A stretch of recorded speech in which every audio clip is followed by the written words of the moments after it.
Começa agora a Raiz da Solução Podcast.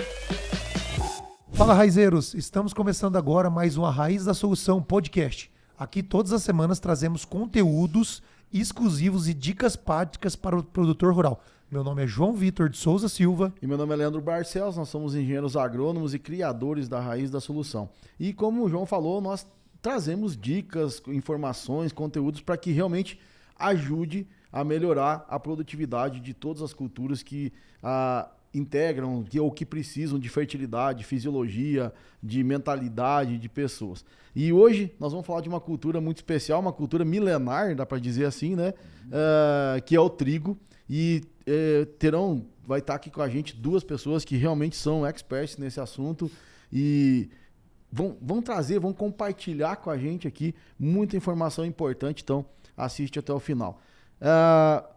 Laerte e seu Hélio já são parceiros nossos aqui já de outras datas, já tivemos podcast de feijão, também de trigo, mas eu falo sempre, nunca se esgota, né, a informação e às vezes a gente também tem que reavivar ela e em determinados tempos eu acho que até é meio que, vamos dizer assim, tá na hora certa, né, a gente dá uma reavivada em algumas informações que a gente não tá esquecendo talvez na hora de preparar para nós enfrentar essa cultura, né, que é o trigo, que ela vai chegar agora para nós no Cerrado, já está chegando, né, Laerte? Sim. E aí no Sul também, daqui uns dias já planta, Paraná, todo mundo. Então, muito obrigado pela presença de vocês dois. E eu gostaria que, para iniciar, assim, seu Hélio e o Laerte se apresentassem novamente, né, já são com muito podcast com a gente aqui.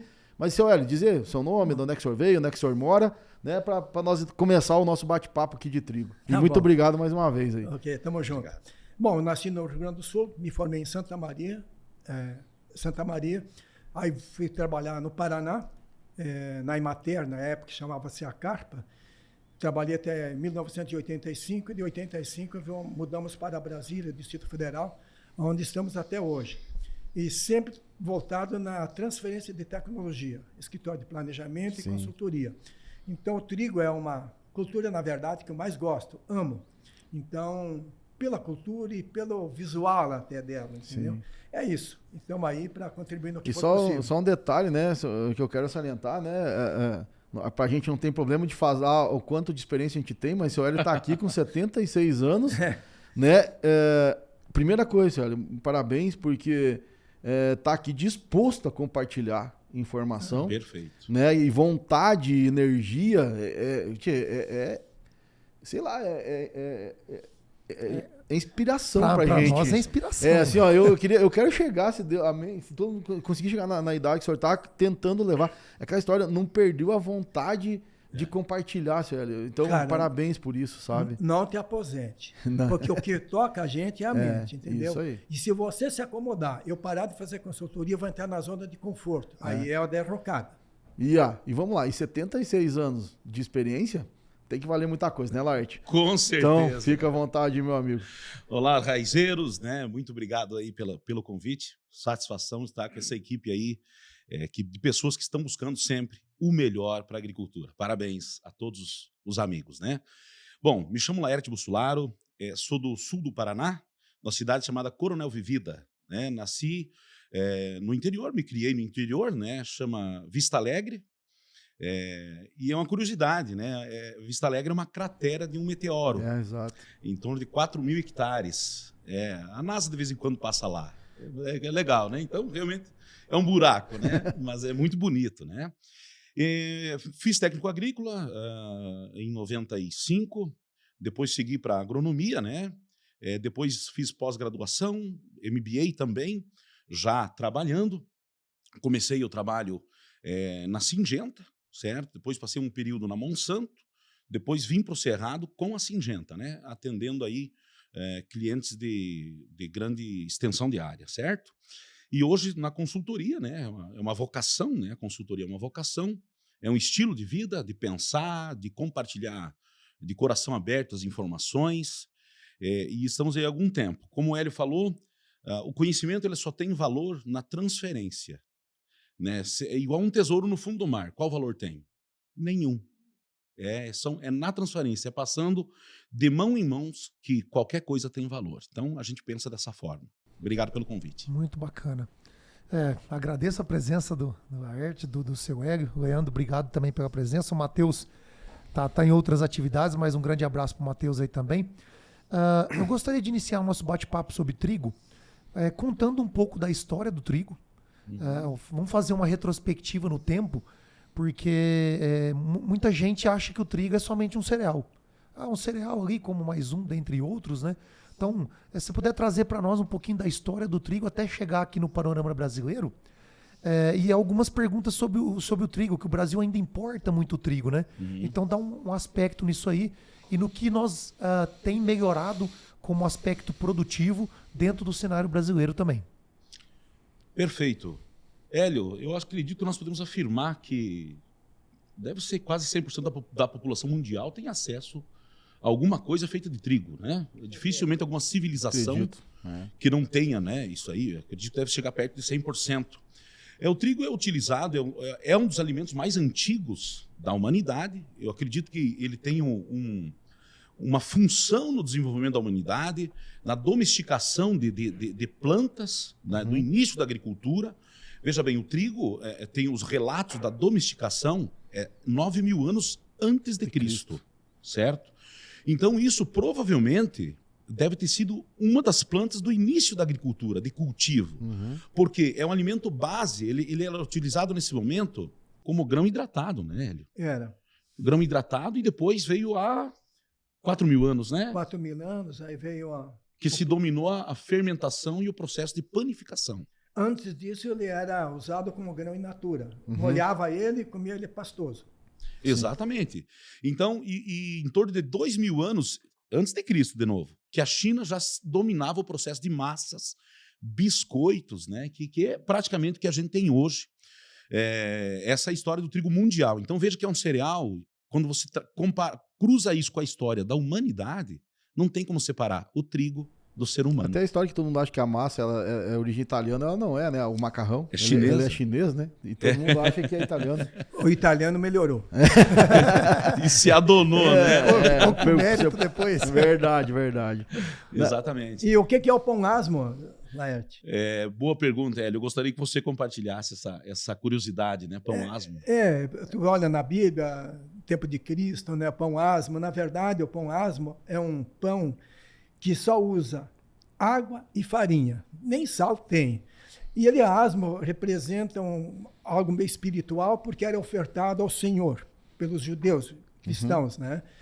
E também ele asmo quer dizer o seguinte, que quando os judeus saíram do Egito, eles não tiveram tempo de fazer fermentação do feijão. Daí significa asmo essa rapidez, esse tempo que não tinha para fazer essa corrida. Mas é o trigo que Cristo, na época, fazia.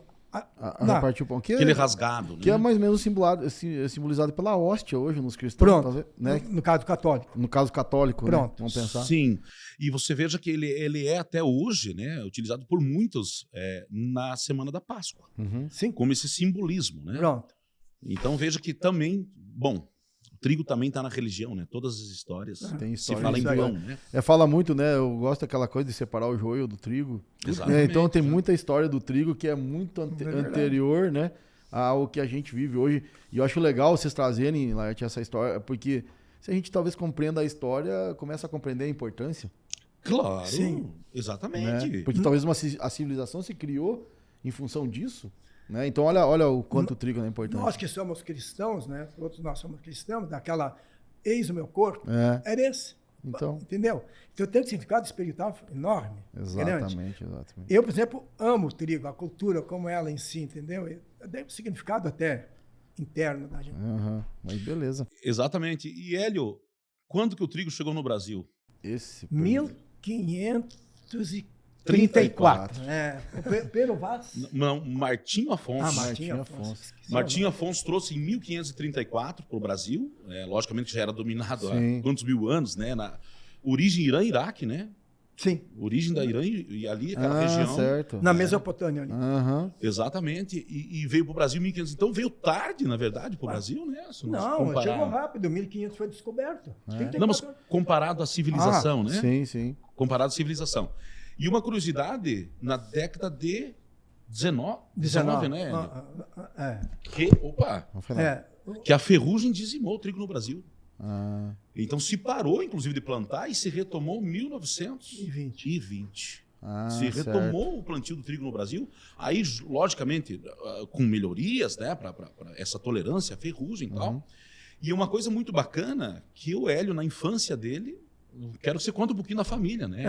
Teu nono já, né? O nono veio da Itália. Meu avô era italiano, meu pai nasceu em 1905. Certo. Cultivávamos trigo. Na verdade, era para sustentação da família. Como é que fazíamos isso? Eu lembro muito bem. Tu que é do sul, sabe daquelas geadas de branquear? Na primeira geada, o seu Vinuto. Vamos embora, vamos plantar trigo. Então ele saía com o trigo, semeava com a mão e nós com a enxadinha, capinando. Aí ele desenvolvia, colhíamos ela com a foicinha, fazia os feixes, levava para a trilhadeira. Então era um trabalho bem difícil, né? Um braçal. Mas era essa a história que nós tínhamos na mente, até hoje eu lembro, aquela geada branquinha. O gaúcho não levanta tarde, levantou sorte. Não levantava, eu acho, né? Porque hoje em dia eu não sei. Enfim, aquela geada branca, cara, saía de tamanco, que era de madeira. De madeira. E o couro em cima era que a gente mesmo matava o boi, fazia o tamanco. Clac, clac, clac. Mas é essa a história. Beleza. É uma curiosidade, tem um ditado lá no sul, Hélio. Eu lembrei agora, nem sei se vou lembrar certinho, mas é sobre... Tem a ver com gestão, né? Que os antigos falavam que a tua economia deve começar quando você abre o saco de farinha e não quando está terminando.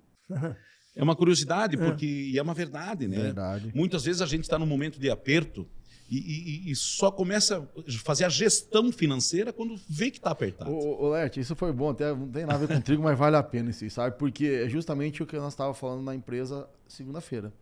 Eu disse, beleza, aquela história, tu cresce, a fazenda cresce, aí essa dá relaxada e começa, às vezes, não dar bola pro desperdício. Pronto. Isso é desperdício. Isso, né? Isso. Então, tem uma história até que a Marli me contou agora essa semana, que tinha um senhor tentando demonstrar isso, seu Hélio. Então, enquanto conversava, ele pegava um pacotinho de bolacha e começava a quebrar a bolacha, quebrava a bolacha e botava de volta dentro do saquinho, quebrava. No final, tinha um monte de farelo.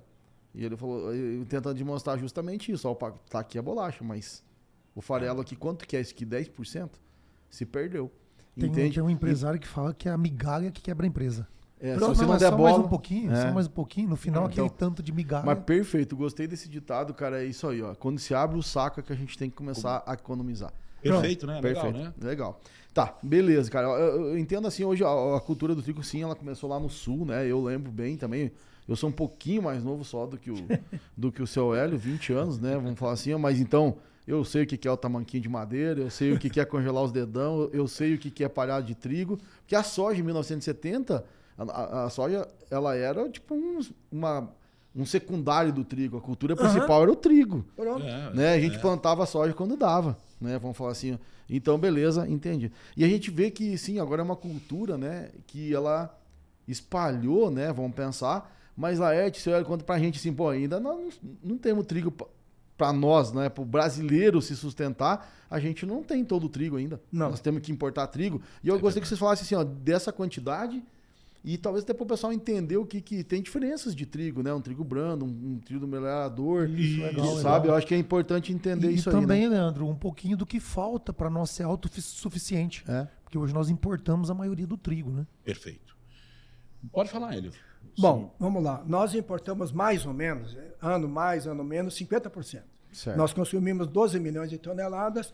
Teve ano que nós produzimos 8, 9 milhões, teve ano que produzimos 5. Entretanto, é o seguinte, a qualidade do trigo do sul não é que seja ruim, mas tem anos que quando vai fazer a colheita chove muito e a qualidade perde. Aí quem é o grande fornecedor de trigo para nós? A Argentina, principalmente a Argentina. E, assim, nós, com o tempo, fomos melhorando a nossa produtividade, mas não melhoramos a qualidade. Teve um evento há pouco tempo, tem em Brasília, no CNA, para que nós nos tornemos autossuficientes. Se estabeleceu que, em 2030, nós já deveremos estar produzindo 30 milhões de toneladas. Perdão, 20 milhões de toneladas. Em 2030, 20 milhões. Aonde? O grande centro de produção que se chama-se Cerrado. Centro-Oeste, que é a nossa região na Bahia, Mato Piba. Então, a grande vantagem que tem com esses novos trigos que nós estamos desenvolvendo, a Embrapa e a Biotrigo, são a qualidade desses trigos. Então, o Canadá, por exemplo, é o país que exporta os trigos melhoradores para o mundo. Porque tem um trigo de alto teor de glúten. Então, são os trigos melhoradores. Nós, com essas novas cultivares, nossas variedades, já estamos tendo trigo até superior ao canadense. Tanto isso veio acontecendo que hoje o trigo do Cerrado conquistou o sul, que lá eles têm dificuldades dos trigos melhoradores. Nós estamos mandando o trigo para o sul. E o Nordeste, hoje nós já temos, o Centro-Oeste conquistou 25% da produção, do consumo do trigo do Nordeste, é trigo oriundo do Cerrado. Por quê? Por causa da qualidade dele. Entendido. E essa qualidade, assim, uma pergunta talvez agora que me veio aqui, ela está só ligada à genética ou ela está ligada também, a gente consegue fazer nutricionalmente? É a genética mesmo. É a genética. De ele ser um brando ou um melhorador é na genética. É genética. Tá, perfeito. Mas vamos lá, a nível de campo, a gente consegue, um exemplo, a força do glúten. Certo. Ela é dependente muito de enxofre. É isso aí. Exatamente. Então, assim, a gente pode, vamos dizer assim, dar o alicerce para essa planta executar todo o potencial genético. Tá. O Hélio falou muito sobre o que é trigo melhorador, tal, né? Uma curiosidade. O que é um trigo melhorador? Isso. Eu vou trazer os números aqui, Isso. né? Vamos pensar assim, nós temos o trigo brando, trigo pão e trigo melhorador. Certo. Tá? O que é? Vamos pensar pelo trigo pão, que é, vamos dizer assim, o normal. Tá. É medida a força do glúten, certo? Que é o poder de panificação dele crescer. Certo. Vamos resumir assim. Certo. Então, é medido em joules. Então, o mínimo para um trigo pão é 180 joules. Certo. Ok? Certo. O trigo brando, que é para trigo para biscoito, é 50 joules. Então, veja que ele não tem capacidade de crescimento. E nem deve, porque senão o biscoito vai ficar inchado. Vamos pensar que nem fala o gaúcho. Perfeito. Trazendo para culinária, a gente entende, né? E o melhorador já é 300 joules. Ah, certo. Então, por isso que o melhorador ele melhora a panificação. Entende? Então, o que acontece? Isso é característica genética. Então, por isso que ele fala, o Canadá é referência em trigos melhoradores. Então, nós estamos falando que ele tem uma força de glúten maior que os 300 joules. Certo, que teoricamente é proteína, né? O glúten tá, mas entendi. Perfeito. E o que mais consome no Brasil hoje, Laerte? Vocês têm, mais para pão, mais para biscoito? Não, biscoitos é em torno de 8%. Acho que e pão e massas é os demais e tem um percentual pequeno para uso doméstico. Ah, certo. Entendi. Por exemplo, empanar. Em casa mesmo, o pessoal fazer o pão de casa lá, alguma coisa, uma massa de pizza, uma coisa assim. Alguma coisa mais caseira. Tá. Né? Certo. Mas o grande é panificação mesmo. Né? Lembrando que esses, para biscoito, o trigo para biscoito, nós importamos praticamente do americano, esse trigo, não é do Canadá, porque esse falou da força do glúten. E o trigo melhorador, que é o canadense, ele não é que usa só o melhorador, ele vem para fazer uma mistura percentual. Sim, com o nosso trigo. Com o nosso trigo. Tá, já está dizendo isso melhor para melhorar o que a gente tem aqui, que talvez não tenha tanto legal. Tá, beleza. João, não sei se tu quer, mas assim, vamos lá. Entendemos, acho, então, a história, por que é importante, né? Essa proposta, eu gostei demais, porque pra que é mesmo que a gente planta esse trem, né? Vamos dizer assim, porque se tu não sabe aquela história, pra que serve alguma coisa, você não vai dar importância, ou não vai saber, né? Claro. Mas beleza, eu agora entendendo, assim, eu acho que nós vamos falar bastante coisa de Cerrado, mas eu vejo que muitas informações que eu já aprendi com vocês, inclusive até nos podcasts anteriores e palestras, eu falo que, cara, 80% ou mais até serve para qualquer...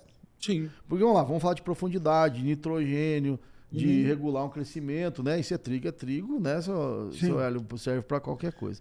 Mas vamos lá. Então, eu acho que nesse sentido... Eu acho que nós podemos iniciar aqui, como ele vem crescendo, principalmente no Cerrado, e o trigo ele vai aumentar cada vez mais. Quais são os primeiros passos para quem quer plantar trigo? Isso. Quais são as primeiras orientações que vocês têm como consultores? O produtor falou assim, eu quero introduzir o trigo na minha propriedade. Olha, Laerte, me permite. Uma coisa muito importante. Para quem vai plantar trigo, tem duas situações. O trigo irrigado, Certo. que altas produtividades, e o trigo de safrinha, de pós-colheita de soja ou de outras coisas. Vamos lá. Para nós, a região, você planta milho, safrinha, no máximo até 25 de fevereiro. Eu estou falando, me refiro mais Brasília, em torno, que é onde a gente atua. Mas pega o Goiás aí, dá, né? O Goiás. Então, 25 de fevereiro vai de milho. Depois disso, o que você vem plantando? Sorgo. Aí não tem mais janela. Aí que entra o trigo. Certo. E se tu plantar trigo, por exemplo, em fevereiro ou início de março, provavelmente você vai ter insucesso. Por quê? O trigo gosta de um clima mais frio. Certo. Não gosta de muita chuva e calor.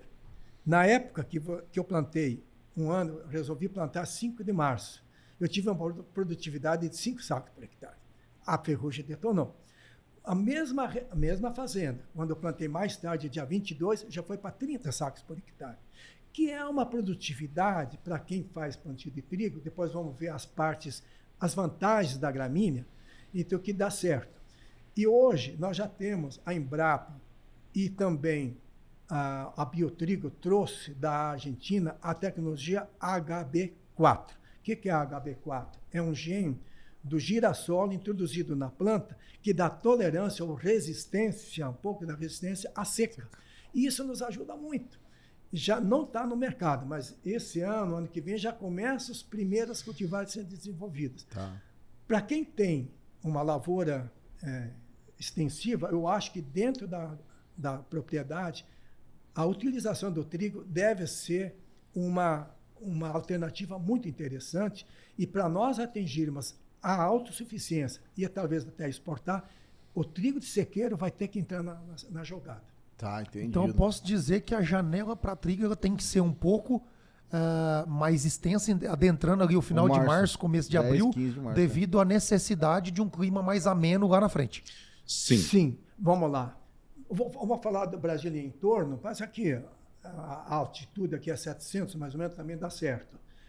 Se você plantar no início de março, a tendência é não ter muito sucesso. Não é que seja tornou igual, mas a tendência é ir até final de março e início de abril. Certo. Dá muito brusone nessa época. Entendi. Pronto. Entende? E a parte assim, de água, assim, por exemplo, que, vamos pensar, a Bahia acho que é um pouco uma casa à parte, porque a Bahia para de chover mesmo agora, pega março, talvez o Goiás, Minas, né, ainda tem uma chuvinha em abril e maio, né, porque o sequeiro, talvez na Bahia, senhor, né, a não ser que a gente agora, por exemplo, nós vamos chegar nas últimas chuvas agora. Então nós teríamos, plantamos trigo, ia pegar uma chuva e não ia ter mais água. Sim. Será que isso impediria no sequeiro, eu acho? Impede. É que assim, nós temos que olhar o seguinte. Nós precisamos abrir a mente para pensar em trigo. Sim. Bom, pegando o que o Hélio trouxe aqui como primeiro, ele é uma opção para fechamento de safra, Tá. certo? Nós temos que lembrar que o trigo, ele não é só uma cultura que vai monetária dentro da fazenda. Ele é uma cultura melhoradora. Um exemplo, ele é um reciclador de boro, ele é um reciclador de manganês, ele é um reciclador de potássio, certo? Vai olhando a estratégia. Ele é um redutor de fusário, é um redutor de risoctônia. Algumas variedades, e você que está assistindo, questione... Nematóide. Isso quer dizer, Nematóide. muitos são redutores de nematóide. Eu vou dar um exemplo, tem trigos que reduz 10 vezes mais que o melhor milheto redutor. Sim. Para prateleiros. lá, acho que foi o Duque, qual que é que tu me falou? O Duque. O O Duque... E é o melhorador e branqueador. Exatamente. Então, o que a gente quer dizer assim? Questione o trigo da sua região. Por exemplo, esse trigo é redutor? Leve isso para o seu técnico. A gente não tem todas as respostas porque não é feito um trabalho tão extenso, mas alguns têm. Então, no caso, para pratilencos, o Duque, ele é redutor 0,03. Então, onde o ADR300, que é o milheto, é 0,3. Então, veja, é 10 vezes mais redutor que pratilencos. Então, vai juntando a estratégia, certo? Também redutor para galha, também redutor para helicotilencos. Reniformes. Exatamente. Então, o que acontece? Junta todos esses benefícios, tá? Perfeito. Aí você junta uma palhada que ele pode deixar, que quem é do sul sabe, fazem chapéu com isso. Então você imagine a qualidade dessa palha. E eu vou te falar uma curiosidade, não sei se tu vai saber. A gente sabe... Por que eu gosto de braquiária? Todo mundo sabe que eu gosto muito de braquiária. Claro. Por quê? Porque tem raiz em abundância, porque lá tem uma raiz que tem muita lignina. E lignina é que dá matéria orgânica. Não é celulose e hemicelulose. A parte aérea de uma braquiária vai te dar 20% da matéria orgânica. Eu gostei, senhor, antes que o senhor falou que o trigo é uma cultura de cobertura. Sim. E sabe o que é o detalhe da parada? O maior teor de lignina de todas as plantas de cobertura, as gramíneas, parte aérea, é do trigo. Ele chega a ter 18% de lignina na palhada. Por isso que consegue fazer chapéu. Que faz chapéu. A braquiária acho que não dá chapéu, né? Só... Não, né? Teoricamente Enfim, não. Mas né? o trigo tem uma palhada com teor de lignina muito alto. Então ele é muito potente para fazer. Mas deixa eu fazer um link, Leandro, que eu acho que nós não falamos sobre isso. Na propriedade do Hélio foi desenvolvido um trabalho chamado Vida no Solo. Sim. 5 anos. O que junto com a Embrapa, o que foi descoberto da raiz da braquiária, Hélio? Conta por Leandro. Sim, os benefícios. As Pode comentar. A micorriza? Micorrizas. Sim, as micorrizas. Multiplicadora de micorrizas. Arbusculares. Aí, as micorrizas arbusculares. Que o milheto, infelizmente, não tem. Eu falo uma frase até só para... eu falo assim, senhora, milheto é bom, mas ele é melhor do que nada. Sim. Entendeu? Mas não que não é uma coisa ruim. Ele é menos boa, vamos falar assim. Menos boa, claro. Mas eu acho que o trigo tem essa particularidade muito interessante. Né? Deixa eu lembrar, Laerte, do trigo. Por exemplo, se você tem um problema de amargoso e buva, planta trigo. Cara, você limpa a lavoura. Coloca 180 quilos por hectare. E aí depois que de semente. De semente, né? É o que nós usamos. Certo. 180 quilos por hectare. Quando tiver no perfilhamento, vai ter buva, vai ter margoso, entra com um alai mais um topic, limpa. Cara, é uma excelente maravilha. oportunidade de rodar ativo, né? É o metsulfuron, né? Metsulfuron. Realmente é um limpador de áreas, né? Uma ferramenta maravilhosa. Fora que essa palhada, né, para plantas daninhas, que é fotoblástica positiva, você tem um impedimento físico violento, né? Exatamente. Agora, vamos lá. Vamos pensar assim, ó. Vamos juntar. Nós estamos falando de vários benefícios, certo? Mas nós podemos usar, como o Hélio falou, que o trigo é uma planta de cobertura de luxo. Né? Por que nós vamos falar isso? Sim. Mas por que eu quero falar isso? Existe essa estratégia dentro do mercado de trigo. Se chover bem, ele vai entregar mais. Se chover pouco, ele é uma excelente planta de cobertura. Entrega pouca produtividade, né? Mas entrega os benefícios, lógico, proporcionalmente. Então você acabou tirando o amargoso, tirou a buva, a troperaba. E agora me vem na cabeça, ó, porque essa palhada de parte aérea, vamos pensar a parte aérea, que ela dá muita massa. O trigo, a parte aérea dele, ela é violenta de massa. Né? Até depois pode dar alguma dica de colheita, escolhe mais baixo, escolhe mais... Olha, pensando na outra cultura, e eu tô pensando uma coisa que o William Matê me falou, e ele até teve um podcast anterior a esse, que quem não assistiu, assiste. Sim. Eu não lembro se foi dele, mas plantar o trigo e depois fazer não sei se ele falou de arroz, fazer feno dele ou do arroz. Do arroz. Do arroz. É do arroz. Beleza. Para melhorar a plantabilidade, porque o arroz também dá uma massa muito grande. Né? Gigante. E na época lá no Rio Grande, né, senhora, a gente botava fogo. Sim. Para plantar a soja, né? Mas então, cara, isso a gente não quer fazer mais. Mas nesse caso é para diminuir essa palhada no arroz. Isso. Né? O trigo não é desse tamanho de palhada. Né? Tá, certo. Tá? Perfeito. Mas o que é importante, por exemplo, vocês sabem que a gente tem os recordes de trigo aqui no Cerrado de 9, praticamente quase 10 toneladas por hectare. Mas quando o Hélio traz, nós temos essa opção do sequeiro. Aonde vai produzir quanto? Olha, se chover bem, até 78 se chegou. É raro. É raríssimo. Raro, mas vamos dizer, normal. De 25 a 35 não é muito difícil. Para a gente chegar ali nos 25, 30 sacos, plantei meu trigo. Quantos milímetros eu preciso? Que plantou de aqui? Mais ou menos. 150 a 200 milímetros. Com 150, 200 eu chego em 35 sacos.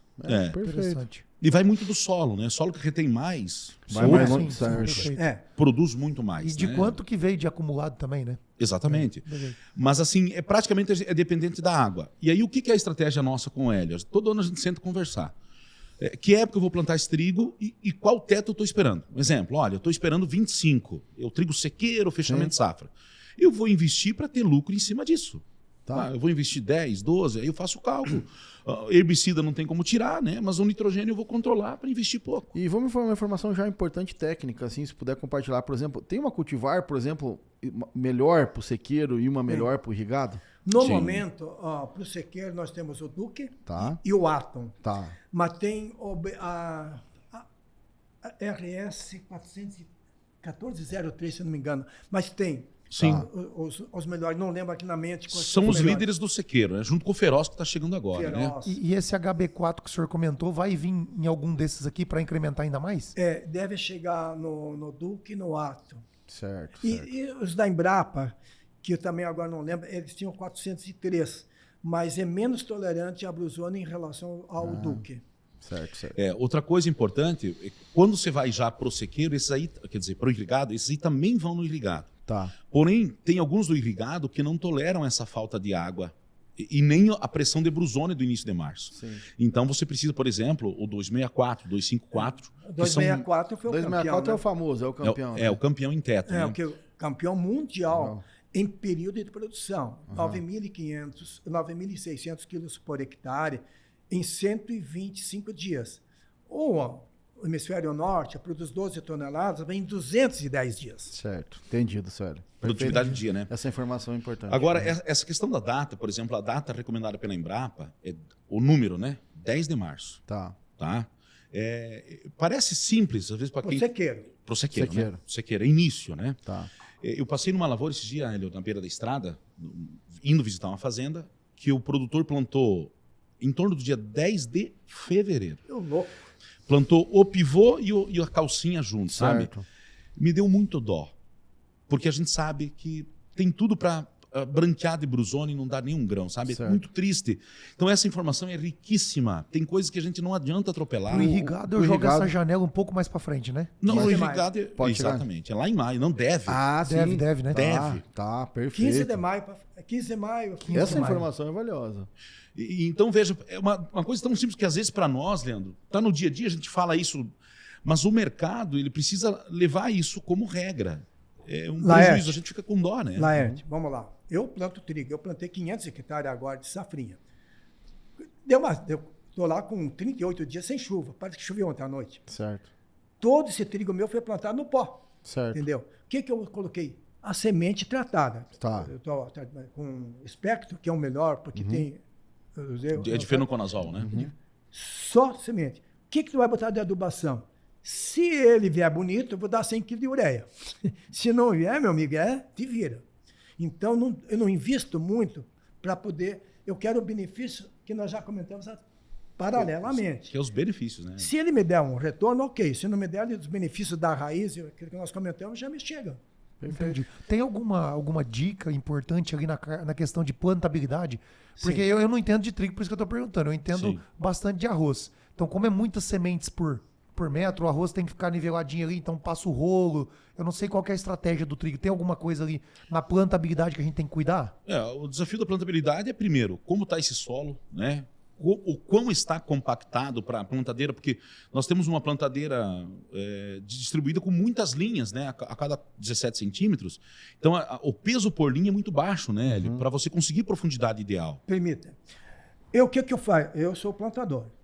Plantei lá meus 500 e poucos hectares. O que eu faço? Colheu a soja, atrás já vem aquele triângulo. Não sei se você conhece um triângulo.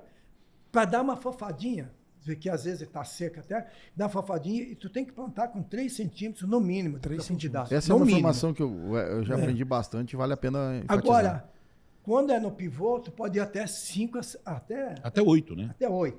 Mas no sequer é difícil você conseguir isso. Não chega, né? Você passa aquele Sim, triângulo, porque não vai, né? Tá mais seco. não desce. Nós temos o caso do Henrique, né, do Henrique Sense, né? Que nosso colega aí de pesquisa e produtor também, que teve a diferença até 22 sacos, onde ele mudou a profundidade. Teve de 8 a 22, assim, durante a colheita. Vamos enfatizar isso, porque eu lembro que Isso naquela muito palestra importante. da Iber Farm Show, acho que foi de 2 anos que eu escutei, eu conheci você. Sim. E isso me gravou, assim, de uma maneira Você que choca. e depois até eu fui em busca de outras informações, acabei encontrando um livro do professor Disseu Gassen que falava do milho também de 5 a 7 centímetros. E eu tenho falado por aí, seu Hélio, e todo mundo dizendo, onde é que você tirou esse negócio aí? Eu disse, cara, eu aprendi o milho com o professor Dirceu Gassi e o trigo eu aprendi com o Laerte, né? E com vocês ali no sentido de o pessoal aprofundar, né? E depois tem a explicação do porquê, né? Ponto de crescimento, Laerte. Mas eu gostaria que vocês falassem a importância... O sorgo, acho que também dá pra gente falar disso, não sei se é de profundidade. Eu tenho plantado 3 centímetros também, 4, tá? Mas beleza, Laerte, essa informação eu gostaria que tu enfatizasse da profundidade. Foi muito bacana, porque a gente viaja, tem semanas que a gente roda 8, 9 horas junto, né? Eu e o Hélio, e é só conversa de como fazer melhorias, é impressionante. E aí um dia, nós falando sobre trigo, algum tempo atrás, eu não lembro quantos anos, e o Hélio tem um trabalho mais histórico com a Embrapa, inclusive, você pode... Com o Júlio Albert, da Embrapa. Pronto. Homenagem ao Júlio. Sim, eu peguei dele. Veja o que é transferência de tecnologia. Se tem que dar para receber. Eu recebi do Júlio, passei. Quanta gente se beneficiou? Quanta coisa. Lógico. Porque tem o Hélio, há quantos anos atrás, já colheram 142 por hectare irrigado. Tem quantos anos? 142 sacos há mais de 15 anos. O trigo Embrapa 22. Ele não era o trigo para biscoito, entendeu? Saiu do mercado. Ele era altamente produtivo, mas não tinha qualidade de grão. Certo. Por isso que saiu. 142 sacos. Olha aí. Há 15 anos. E aí o Hélio falou, Laerte, mas o trigo, a Embrapa sempre falou até 8 centímetros. Aí falou, nossa, Hélio, tá, mas até 8? Exatamente. E aí eu fui fazer um trabalho em trigo sobre enraizadores, né? Isso em vasos. Ambiente controlado, dentro do vaso, mas levava para dentro do pivô, né? E nesse trabalho, a gente combinamos diferentes enraizadores, e aí eu falei, vou seguir o que o Hélio me falou, vamos botar uma semente a 8 centímetros e botamos terra manual, né? E era 40 grãos por vaso, né? Então, ficou em torno de 40 plantas, né? Então vinha os enraizadores, 450 gramas, esse volume de planta depois de tirada e lavada, certo? 450, 500, 450, 500. E quando chegou no vaso a 8 centímetros, foi quase a 800 gramas esse grupo de plantas. De peso seco, né, João? Caramba. Não seco não. Úmido, tá no caso. Só tirou do vaso e pesou, pesou. Né? Mas nos impressionou porque bateu em tudo dali para trás. Então, e aí a gente trouxe para a prática. Na prática, você dificilmente consegue passar de 6. Então vamos lá. Primeiro, o que acontece para passar de 6? Você tem que ter, que nem o Hélio falou, o teu solo, se tiver um pouco solto, ajuda. Se tiver úmido, ajuda. A plantadeira tem que estar com os discos bons. Novos, bons. A mola tem que estar bem apertada. Em dia, né? Não pode estar mola cansada, para você ficar de 5 a 6. E você vê isso, Leandro. Testa lá na sua casa. E você vê no NDVI. Onde você plantou com 3 e onde você plantou com 6. É muito mais vegetativo. Eu fiz isso aí quando eu assisti lá a tua palestra. Aí a gente plantou trigo com a Raquel lá em São Paulo. E ela quase endoidou comigo, porque todo mundo plantava, porque né, não sei o que. Eu disse, nós vamos plantar 5 centímetros a 8. Ela disse, Leandro, você tá louco. Né? Eu disse, não, mas peraí, o seu Hélio não sei quantos mil anos, né? Vamos falar assim, já de conhece o trigo quantos mil anos, né? E o Laerte disse, cara, nós vamos plantar trigo a 5 a 8 centímetros. E a terra dela tava boa e tal, tinha uma plantadeirinha legal lá e a gente colocou. Bom, só pra... Seu Hélio, eu tive uma experiência tão fantástica com trigo lá, que nós colhemos 70 sacos de trigo no sequeiro com 70 milímetros de chuva. Quanto? 70 milímetros de chuva, a gente colheu 70 sacos. O mesmo perfil que da soja da trigo. De novo, eu falo sempre assim, ó, a gente tem que agradecer as pessoas que ensinam a gente. Olha, eu sou muito grato a isso. Né? E eu tenho certeza. Informação, né, cara? E foi por ti que naquela palestra lá que eu aprendi isso aí. Eu aumentei nitrogênio, tá? Porque eu queria nitrogênio no sistema. Né? Desde aquela época eu já foi a área que agora, depois de um ano, foi milho safra, e esse ano a gente bateu 100 sacos de novo de soja lá. Tá, no sequeiro, tá? Então o trigo trouxe um negócio que eu quero ver se ela vai de novo nessa parte. Mas o que eu quero dizer? Aquelas informações de profundidade, enraizador, né, da parte do nitrogênio foram muito importantes, seu Hélio.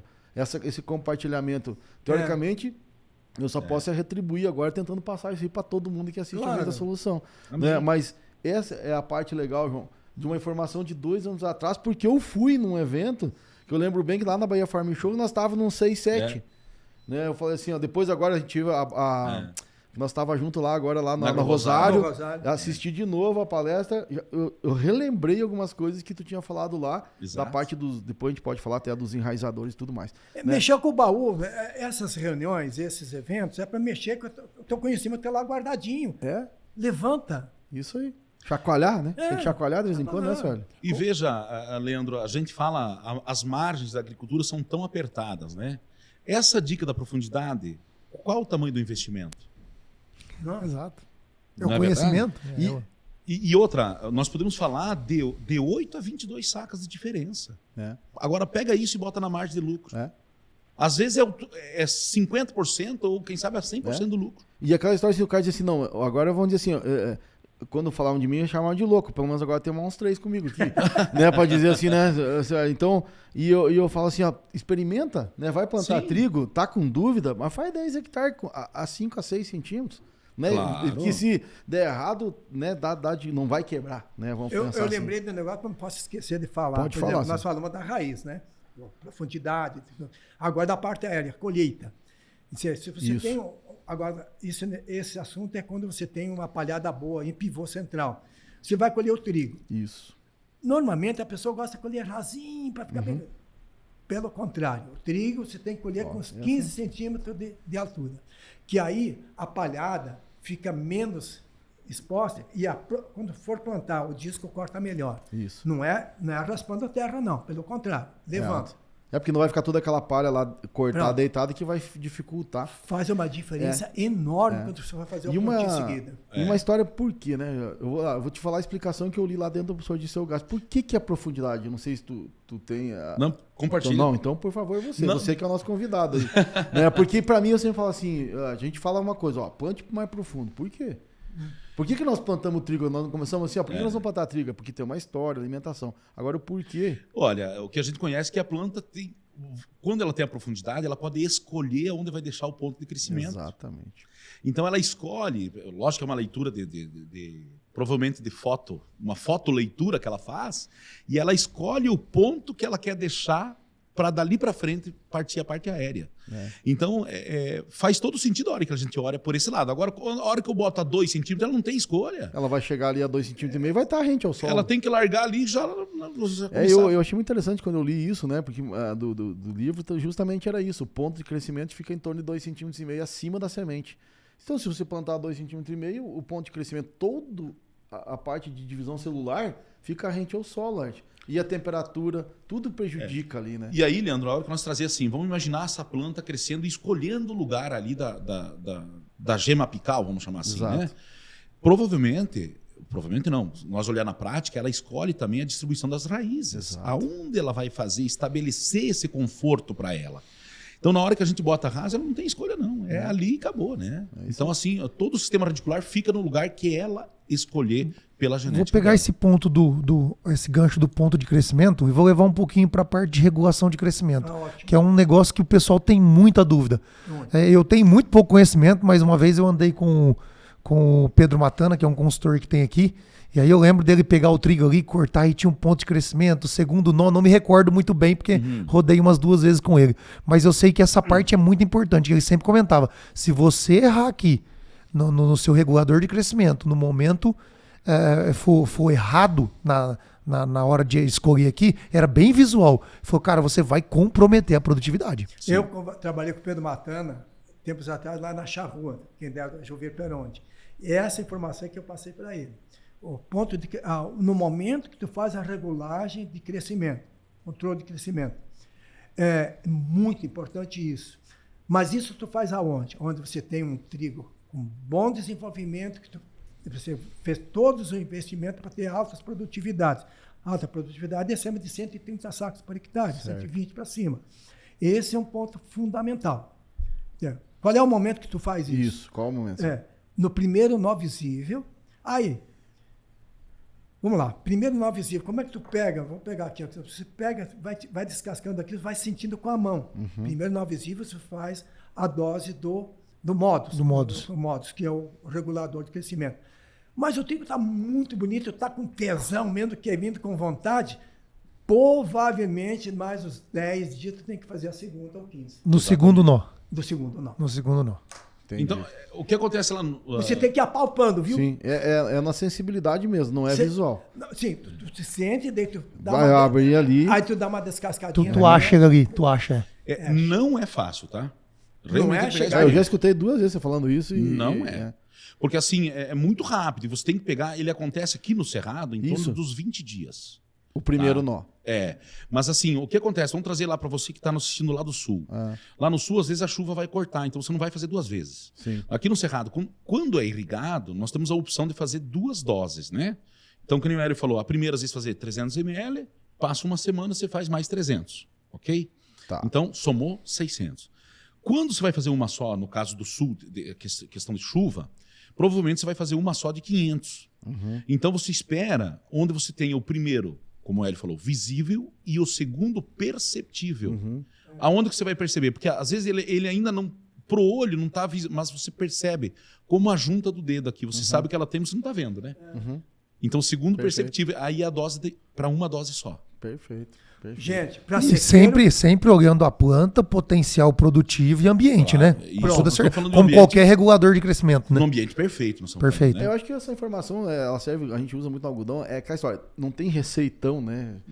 Por isso que eu falo assim, talvez o acompanhamento, né, Laerte, até vocês podem falar isso, vocês fazem acompanhamento, fazem consultoria de trigo, Sim. de feijão, lá, aqui também, né? E eu acho Sim. que o conhecimento de vocês é gigantesco nesse sentido e na minha visão, né, acho que o João falou antes, a Bahia, né, acho que foi no outro podcast, a Bahia No hoje outro. vai chegar ano que vem com 500 mil hectares irrigados. Vai ser a E maior se e maior nós polo irrigado do Brasil. Já tem 400 mil hectares irrigados. Então, se nós fizer a coisa errada, nós vamos estragar essa tecnologia. Porque, Sim. boa, por que não planta Sim. mais feijão na Bahia, seu Hélio? Antigamente passava, plantava. Por quê? Porque fazia errado, era feijão, o fusário detonou tudo. Exato. Então a culpa não foi do fusário, a culpa foi do agricultor que não fez o negócio certo.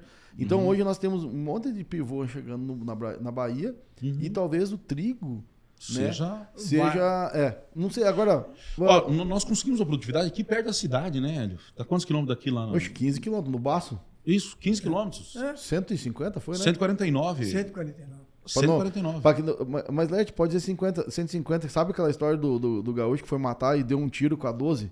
E ele falou, matei 50 pombas com um tiro. Matei 49 pombos com um tiro. E o cara falou assim, mas por que não falou 50? E esse capaz que eu vou mentir por causa de uma. É isso aí, então. A gente não quis mentir por causa de uma. Não, Não, é verdade, é verdade. Não, é verdade. Nós sabemos aqui. E até foi sensacional ali. Interessou. Eu vou fazer outra pergunta aqui, Leandro, que eu tô conforme vou tendo as dúvidas aqui, eu vou perguntando. Claro, mas você... Eu assisti sua palestra na RC, inclusive, excelente palestra sobre feijão. E aí você comentou algumas coisas no feijão sobre irrigação que eu olhei aquilo e eu falei, cara, isso aqui é uma informação que quando eu ver uma lavoura de feijão, eu for visitar uma propriedade, eu vou passar isso para frente pro produtor. Que a parte de enraizamento ali é sensacional. Pro trigo, tem algum ponto que nós temos que olhar ali na irrigação inicial?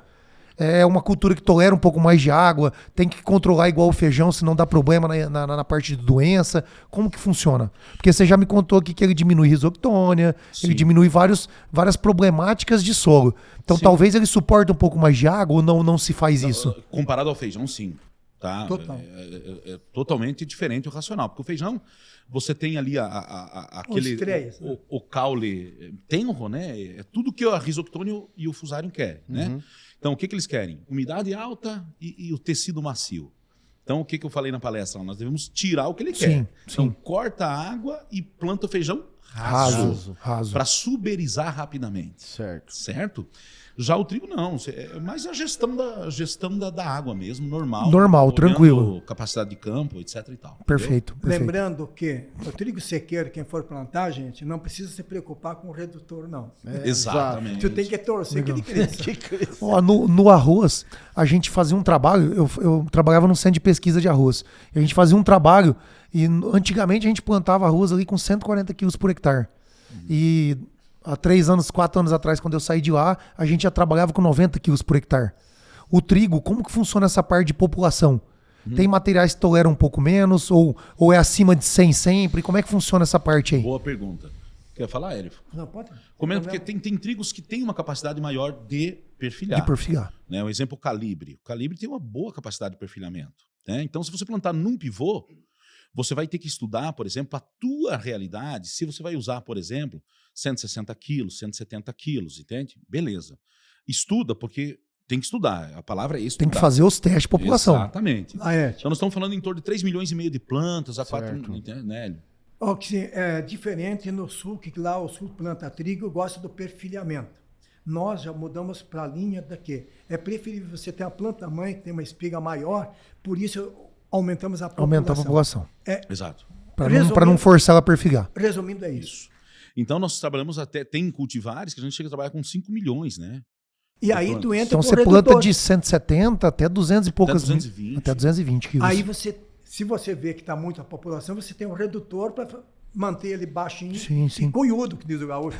Eu li uma informação dessa, senhor. Agora eu gostaria até que o Laerte me confirmasse, porque eu li, eu assisti alguma coisa que falava assim, por que os trigos, por exemplo, fora do Brasil, eles produzem mais, né, mais produtividade? Porque eu vi lá que o perfil da genética do trigo de fora, ele dá do mesmo tamanho, né, do trigo, do perfil principal. E a nossa genética aqui no Brasil, o perfil é menor. E é um dos motivos que o regulador ele faz aumentar a produtividade. Porque ele faz o perfil ficar do mesmo tamanho do perfil mãe. Então é aquela história, sombreamento, competição. Tem lógica nisso, Laerte? Será ou não?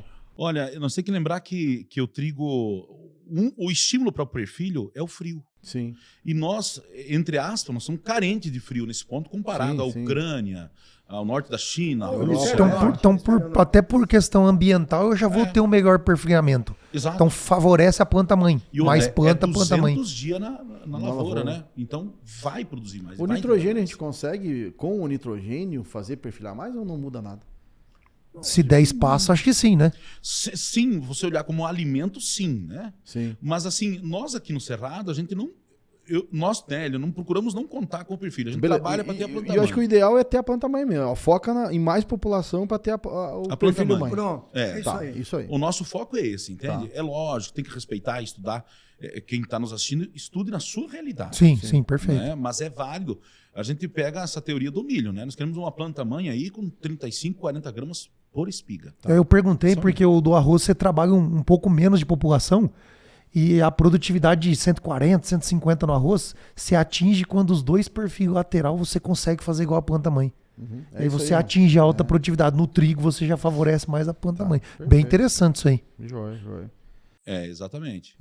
Então, complemento, tem alguma coisa? Senão eu quero Não, fazer essa...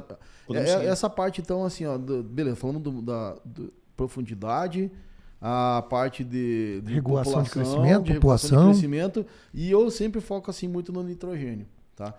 Então, eu gostaria que vocês pudessem falar assim, nós temos que ter tantos, sei lá, quilo de N por quilo, ou por saco produzido. Se a gente forçar um pouco no nitrogênio, nós temos que ficar prestando atenção no regulador, sabe? Porque o que eu quero te dizer com isso? Nós buscamos, de novo, para mim o trigo ele vai ser um auxiliar para a gente colher 100 sacos de soja. Tá? E Sim. foi assim que a gente fez lá na Raquel. E então eu procuro, assim como no milho safrinha, eu quero que o pessoal coloque mais nitrogênio no milho safrinha. O ideal é mais matéria orgânica de forma geral, mas se é errado é complicado a gente aumentar a matéria orgânica. Nós podemos, então, duas coisas.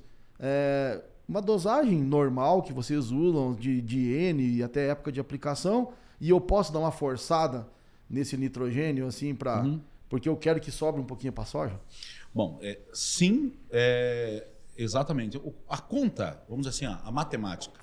1,6 quilos de N por saco de trigo. Perfeito, cara. Ok? Informação muito, isso muito... Vale o podcast aqui, cara. Exatamente. No milho é 1 para 1, né? Mais Exato. ou menos. Exato. Aqui é 1,6. Exatamente.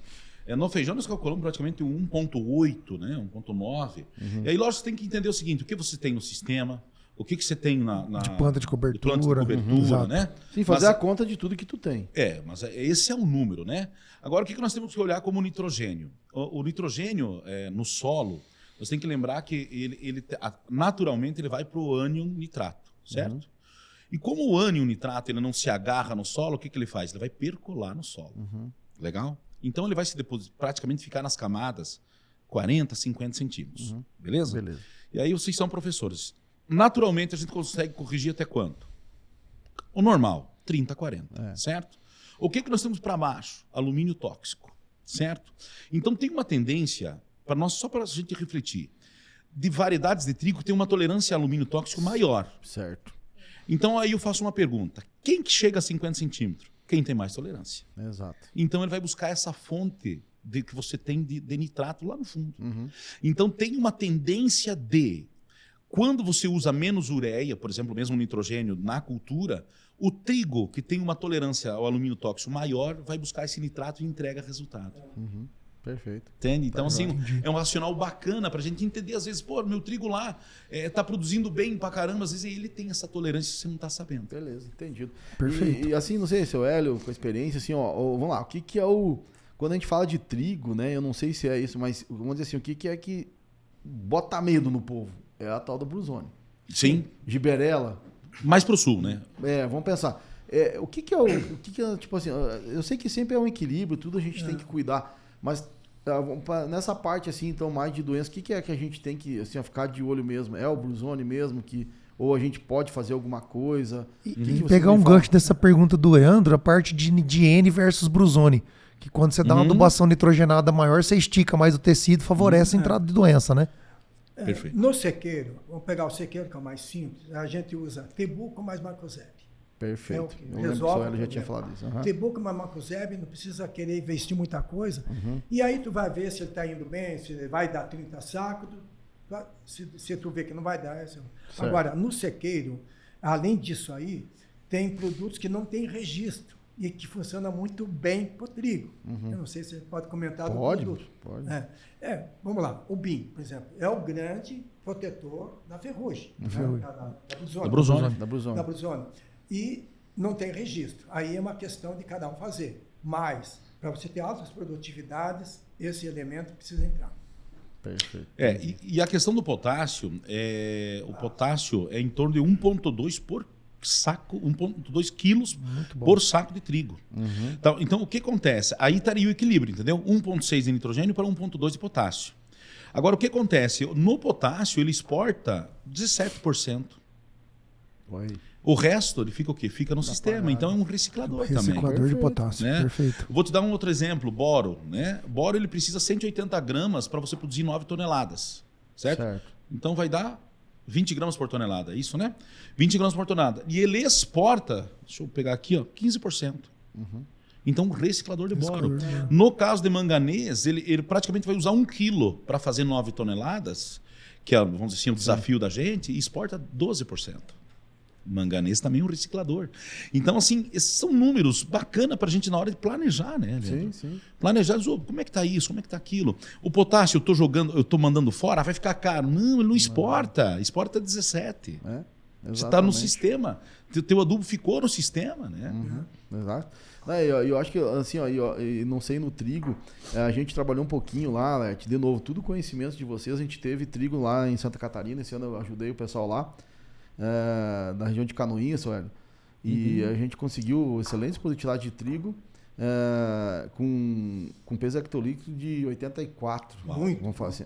E produtividades de sequeiro lá também de 70, 80, 90 sacos. Inclusive, os meninos lá que estão colhendo 110, 115 de soja, vão estar lá em Brasília. Você comentou um negócio bacana. O que é esse peso hectolitro para quem está nos escutando? Lá, o peso hectolitro é a massa de grãos, né? O peso de grão que cabe dentro de 1 litro. Entende? Então, o seu Hélio até pode ser mais professor que a gente. Não, mas é exatamente seu peso em 100 quilos. É a massa no volume, né? A massa no volume. Qual é o pH que fala? O pH que a gente fala. pH quer dizer peso hectolitro. O normal, o padrão é 78. Isso. E esse é 78 quilos em 100. Isso. 84, muito superior, muito mais pesado, muito mais proteína, muito mais... Mas olha bem, e sabe onde é que eu foquei? De novo, ó, aquele podcast de vocês, que vocês fizeram de trigo, depois fizeram de feijão, que nós estamos fazendo aqui com outras informações agora, eu foquei em enxofre e boro. Pronto. Por quê? Porque a história é da... Por que é o peso hectolítrico? O grão do trigo é diferente do milho, porque ele dá mais proteína. Sim. Ele tem mais proteína. Então, onde está ligado a proteína tem que ter enxofre. Sim. Aí, o que a gente fez lá? Fez disso e a gente usou 70, 80 quilos de um enxofre pastilhado e aumentamos assim, eles nem usavam muita boro. A gente botou doses lá de, acho que foi 20 ou 30 quilos de Lexita. Rapaz, o trigo sensacional. O que é essa relação aí do... Aguentou a chuva, que pegou uma chuva. eles não 80. perderam tanto peso hectolítrico por causa do E machuca. o que é essa relação de NS aí? Porque no miga, geralmente, a gente trabalha 8:1. Cada 8 de N, 1 de S. No trigo tem mais ou menos isso Aqui aí? nós precisamos 31 quilos de enxofre Por tonelada. para 9 Pra 9 toneladas. toneladas. Certo. Pra 9 toneladas. E 250 Faz a conta, eu nunca fiz essa relação. 252, de N. De N para 31. Então vai dar Vai dar 12%. 8. É. 31 dividido por 9. É a mesma 3,4. 31 quilos dividido por 9 toneladas. Não, vai botar assim, 252 de N, 252 252 Divide por 31 de enxofre. 252 dividido por 31. 31. 31. A relação, né? 252 dividido por 31. 8,1. Mesma coisa. Pronto. A maioria das plantas, Alert, que tem proteína no grão, a relação é 8:1. 8 para 1. Geralmente é isso. Fantástico, fantástico. Então, assim, eu acho que é bacana quando você olha o trigo. Ah, é uma curiosidade, né? Fósforo para 9 toneladas precisamos de 66 quilos. Pensa. Então, muitas vezes você está investindo no lugar errado, né? Exatamente. Mas assim, Leandro, o que você fez lá em Canoinhas, o que a gente busca fazer é sempre o equilíbrio, né? Isso. Entendendo a planta e buscando o equilíbrio, né? Beleza, eu acho que assim, Alert, e seu Hélio, eu vou te falar assim, ó, eu utilizei informações que eu tive o privilégio, né, de fazer o podcast com vocês. Amém. E tenho certeza que as pessoas que assistiram naquela época também pegaram informações e talvez melhoraram, né? Não, E aqui eu acho que só aqui hoje, Leandro, 3, Não, 4 informações hoje aqui que eu muda a vou lavoura, cara. Não, hoje eu vou te falar, né? Tudo que a gente aprendeu nos últimos dias, assim, com o seu Hélio. Então, e seu Hélio, muito obrigado de novo pela vontade de querer compartilhar, sabe? Eu queria... Chama um momento de desaprender, Leandro. Eu acho que... vamos lá. Até eu ia dar uma sugestão no momento de desaprender que eu tava pensando Claro. antes, mas se tiver... Né? Eu, pra mim, a gente fala sempre do desempreender, que o senhor já fez com nós uma vez, o que o senhor fazia que não faz mais, que teve que mudar, né? O senhor teve que quebrar um paradigma, né? Seja na vida, seja na lavoura. Eu, pra mim, a profundidade do trigo foi a maior quebra de paradigma. É o que eu ia falar. Era isso que eu ia falar. Desaprender, pra mim, esse... Então puxa um na vida, seu Hélio. O que nos últimos anos, na sua vida pessoal mesmo, o que o senhor teve que desaprender para aprender de novo? E você também, Lars?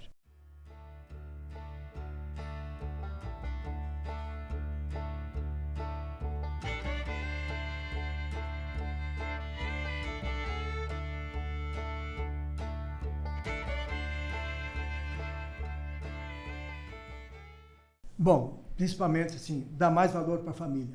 Olha só. Entendeu? A gente saiu da faculdade com canudo. E para crescer, tu tem que dedicar Sim, o tempo nisso. muito longe da família. Então, hoje, a importância que tem uma família na vida da gente é tudo. Entendeu? Eu deixei de fazer coisas que eu fazia, dar atenção, querer ser agradável ao outro, em detrimento da família. Uhum. O tempo que eu me lembro que uma vez fiquei tomando chimarrão com um gaúcho, toda uma manhã. Cara, para que todo esse tempo? Eu podia ter ficado com a minha família. Então, esse é o foco. Eu deixei Perfeito. fazer aquelas coisas para focar com a família. Jorge, muito bom. Sensacional. E Meu você, amigo Lars? Laerte. Eu estou pensando aqui, eu não tinha me preparado para essa pergunta. Mas é assim mesmo, de bate pronto, né, Leandrão? Mas fica tranquilo, você vai pensando aí, né? Tá. Quando tu pensa, fala isso. Ajuda aí, senhor. Não, é outro assunto. Ah. Eu queria fazer um convite, que a gente é presidente do ABC Feijão. Perfeito. Pronto. ABC Feijão, e nós temos um dia de campo, que é um dos melhores dias de campo, eu acho que do Brasil, no dia 25 de julho, Ó, anota aí, Olha, galera. vamos anotar, 25 de julho. lá no Grupo MEC. Oxe, vai ser lá mesmo, Lá no então. Grupo MEC, vocês já estiveram lá. Já. Vem 25 de julho, vai ser um dia de campo. Vamos anotar aí para nós ir. Com o foco de olho no futuro. Nesse momento, nós vamos apresentar lá, vai estar o Marcelo Líderes, que ele está na Índia agora, hoje. Ele vai trazer as perspectivas que nós temos de exportar feijão, inclusive carioca. Eu tinha me preparado para falar algumas coisas do podcast feijão, Vamos fazer outro dia. Vamos fazer outro dia. É muito importante, nós vamos ter lá todas as cultivares, novidades de feijão que vai estar presente, e inclusive os pulses que vai o Leandro Lodé, lá de Sorriso, vai trazer para nós mostrar o que é um gergelim, que às vezes não conhece, o que é um mungo verde, um mungo preto, no dia 25 de julho. Beleza. Beleza, Lá fica no MEC, aberto lá o no convite Padef. aí, né? Com certeza. vamos Brasília, Padef, Grupo MEC, 25 de julho. dia de campo do grupo ABC, é isso? ABC Feijão. ABC Feijão. De feijão. De Mas feijão. eu vou aproveitar então, João, pra gente também fazer um convite, porque nós também temos o nosso Raiz da Isso, Solução boa. Experience, né, que é o nosso evento lá em Brasília também, né? Tu vê, Brasília é dia 6, 7, 8 de junho, né? De agora, de junho. Então, que o seu Hélio já participou no ano passado. Se Deus quiser, vai estar lá com a gente de novo. O Laerte vai estar lá, inclusive o Laerte vai ser o cantor, né? Depois na festa. Porque nós temos uma festa, Laerte, depois que. Seu Hélio, que depois, quando acaba o evento. Porque como é que foi? Por que surgiu a Raiz da Solução Experience? Era para juntar o raizeiro. O senhor falou uma coisa de família. Boa. E nós temos uma família que se chama Raiz da Solução. Boa. E por quê? Porque lá dentro, você olha, por incrível que pareça, nem sei quantos mil pessoas, lá ninguém quer derrubar ninguém. Lá todo mundo quer ajudar o outro. E a gente começou isso aqui em Luiz Eduardo porque nós queríamos juntar os raizeiros. É isso que nós estamos fazendo aqui hoje. Isso que nós estamos fazendo. Perfeito. E daí, então, eu vou fazer esse convite, ó, lá, então, para quem é raizeiro, então, né, isso é particular, então, o evento é para todo mundo.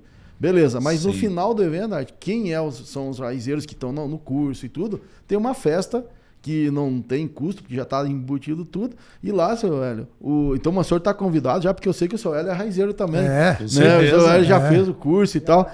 Vai ter uma festa lá e o Laerte... E a banda? E a banda lá, já não tem chance, né? Não tem Não, tá. Agora depois que falaram da Harley, agora tá tudo certo. Não, e agora o João entra lá, mas eu disse, ó, tudo é estratégia. É surpresa, né, hein? Não, e agora é o seguinte, o Matheus se lascou, porque nós estamos em 3 e é votação as coisas, entende? Então eu e o João já Já votamos, foi. então não precisa nem conversar com o Matheus. Já lá, se entendeu? foi. Já se Tá foi. garantido a Tá cantoria, garantido então. lá, né? Muito Então obrigado. dia 6, 7, 1 tá aí, é só entrar no site www.raizasolução.com.br. E tem um QR Code na tela aí também. na tela e tudo certo. Lerte, fica à vontade. O desaprender. Pronto. Isso, É uma coisa que eu acho que é bom compartilhar.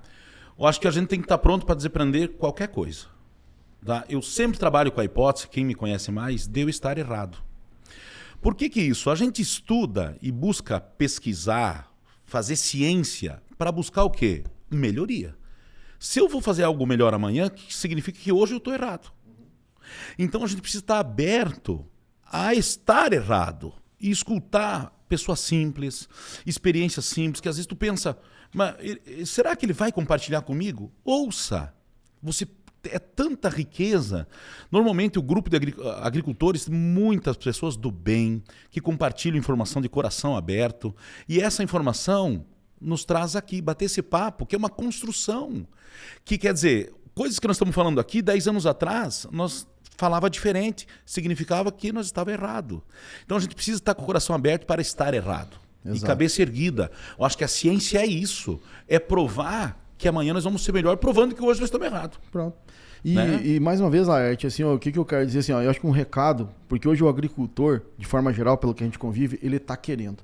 Mas hoje nós esbarramos, Laerte, um pouco na própria classe agronômica.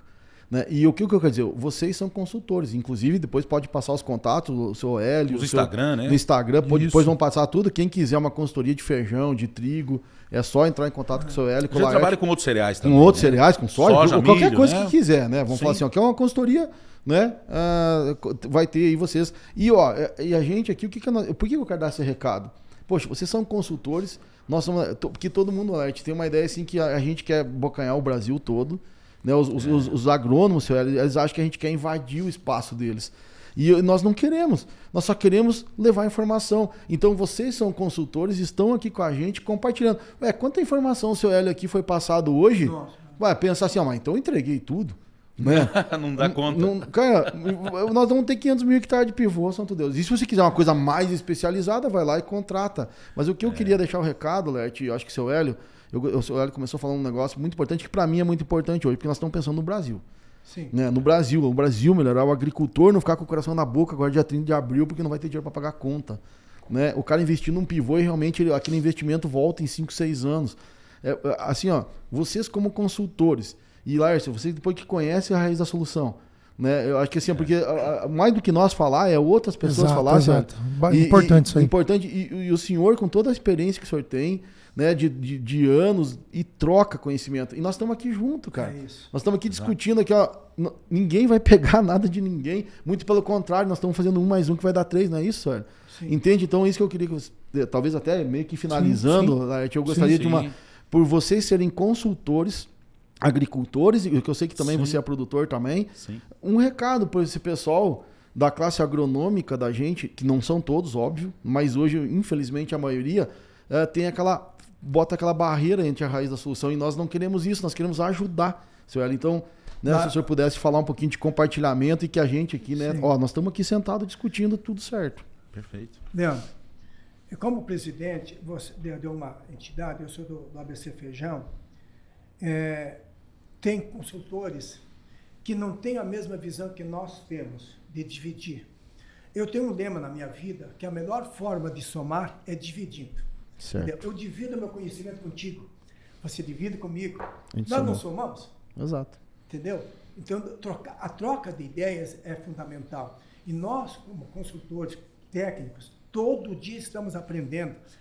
A experiência que tu teve lá numa propriedade, você passar para mim, você me agrega. Então, nós temos que ter a consciência que não estamos aqui para competir com o cliente. O cliente sempre vai estar... Está sobrando o cliente. Está sobrando. Exatamente. Exato. Gente, tem gente precisando que não tem gente para atendê-los. Se o teu cliente vai sair de ti, é porque você tem alguma coisa errada, entendeu? Aí que tá. Você tem que pegar mais informações e levar para o cara. Então, esse negócio de não dividir conhecimento é muito errado, é tacanho, e eu acho que é uma insegurança do cara. Exatamente. Nós temos, Leandro, no Brasil, mais de 5 milhões de inscrição estadual. Certo? O número exato eu não tenho, mas é acima de 5 milhões.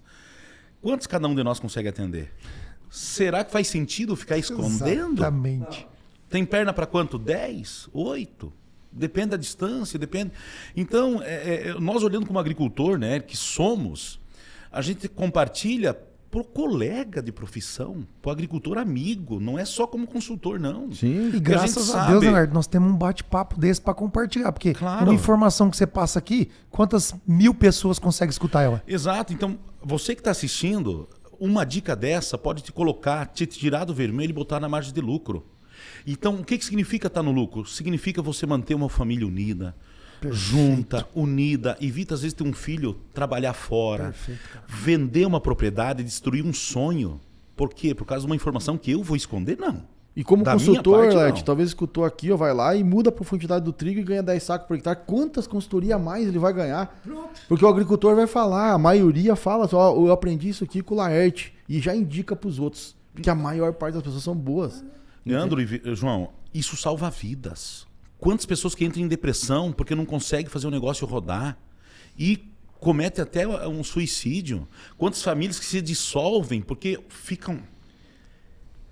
É isso aí. Foda, cara. É isso aí, cara. E Laerte, e eu entendo você, cara, porque eu sinto isso no meu dia a dia, e a gente quer só somar, e as pessoas vem aquela história assim, olha bem o que nós fizemos aqui hoje.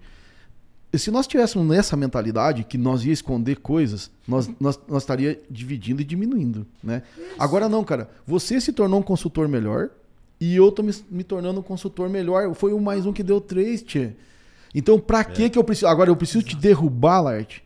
Se eu não tenho aquele conhecimento, só o que o senhor falou agora. Né?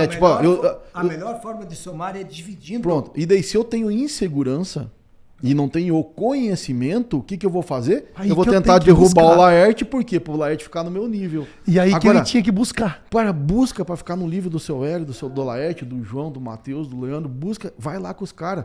O William falou no nosso podcast anterior, é junto dos bancos nós ficamos melhor. É isso, seu Hélio, sabe? Então aquela história, pô, tem um dia de campo, dia 25 de julho, vai lá, cara. Quem tá ao redor de Brasília, longe, não importa, né? Vai lá no Experience, participa e troca ideia, Laerte. Sabe? E eu te entendo e entendo a tua emoção, cara, porque, seu Hélio, eu sei o que é vender um hectare de terra para pagar uma conta e não poder pagar tudo. Entende? E essa dor, seu Hélio, que nem eu falo, assim, alguém que perde um ente querido, né? Vamos falar assim, ó, eu imagino, né? Mas quem perde é que sabe a dor. Claro. E a gente sabe, né, seu Hélio, a dor das coisas. E todo mundo do Brasil aqui, tanto consultores quanto agricultores que perdem um cliente, que perdem uma propriedade porque simplesmente não se juntou. Agora, nós temos que de vez em quando, Laerte, vamos lá, nós temos que tirar a bunda da cadeira, nós temos que investir. Sim. Nós temos que gastar dinheiro numa passagem, numa gasolina, num encontro, 3, 4 por ano, né, Laerte? Então, cara, muito obrigado aí. E é isso que eu falo, cara. Por que seu Hélio, eu falei lá no início, João, já pra gente ir terminando e vocês deixar uma mensagem final. Mensagem. Quando eu conheci o Laerte, depois conheci seu Hélio, eu não sei, João, mas eu tenho uma capacidade, assim, ó, de achar umas boas. Sabe, assim, o ó, tal do santo que eu não bate, sei, cara. Assim, tem gente exatamente. que eu não vou, cara. Eu não sei te explicar, Laerte. E eu quero agradecer de novo pra vocês. Não só pelo conhecimento, mas pela amizade. E olha como ela tá estreitando. Sim. Né? Tipo, daqui um pouco, ela vai... Onde é que vai chegar isso, né? E eu, cara, sinceramente, junto com o João, com o Matheus, a gente criou a Raiz da Solução porque nós temos a vontade de mudar o mundo, Laerte. Sabe? Nós temos de melhorar, de acabar com a fome. O seu conhecimento de feijão, seu... E de você, quanto feijão mais a gente pode produzir? Vai baixar o preço? Vai fazer o quê? Você tem que colher bem, que vai dar certo. Quem colher bem vai manter, quem não colher, mas vai melhorar talvez uma comida mais barata. Não sei, entende? Vamos exportar? Vamos exportar, né? Então, claro. vamos ensinar a comer feijão, vamos, sei lá, né? Então, eu, assim, para finalizar, cara, de novo, de coração mesmo, o agradecimento especial para vocês por estar aqui, né, com a gente e sonhar junto comigo, com o João, com o Matheus, sabe? De a gente melhorar mesmo. Eu nem falo Brasil, Célio. Porque hoje, a capacidade que tem a internet, né? Hoje a gente tem aluno, eu converso com o pessoal da Angola, da Rússia, da Colômbia, da Argentina, do Paraguai. Então tem um monte de paraguaio raizeiro.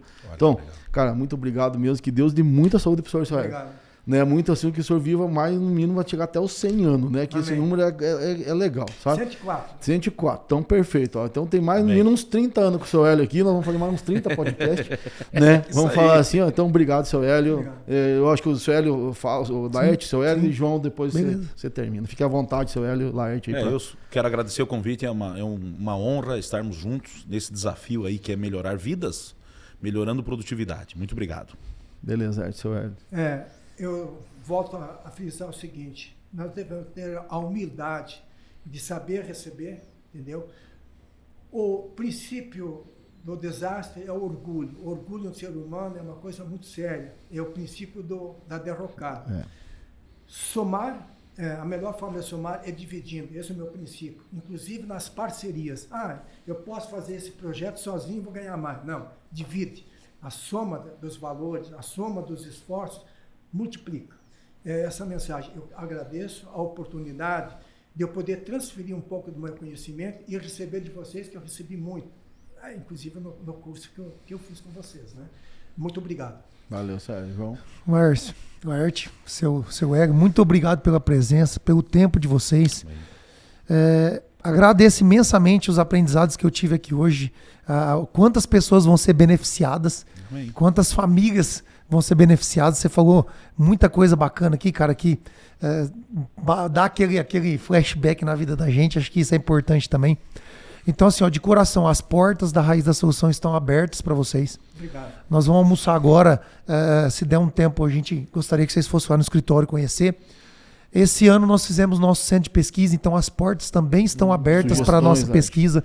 Sugestões de manejo, mais um parceiro, vai ter uma parte que vai ser irrigada, então provavelmente nós vamos ter que colocar um trigo, um feijão, e a gente vai com certeza incomodar vocês no bom sentido, claro. Mas as portas da Raiz sempre estão abertas para os parceiros, para as pessoas que querem compartilhar informação e principalmente que tem um coração e que ama a agricultura. Que aqui nós estamos diante de duas pessoas que amam o que faz com toda certeza, assim como eu Leandro, Matheus, a gente ama o que a gente faz e a gente construiu essa empresa para a gente receber pessoas como vocês.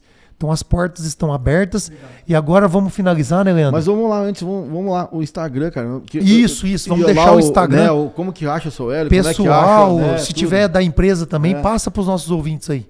O meu é Planta Consultoria. Perfeito. No Instagram, Laerte. Cereais mais amigos da planta. Beleza, que eu sigo lá e muita informação legal. Então tá, pessoal, aqui agora depois desse bate-papo, né, João? Sensacional. Mais um com informação tanto de vida, de conhecimento técnico, né? A gente tem que pegar, ir pro campo e fazer acontecer, né? Então, bora pra Brasília!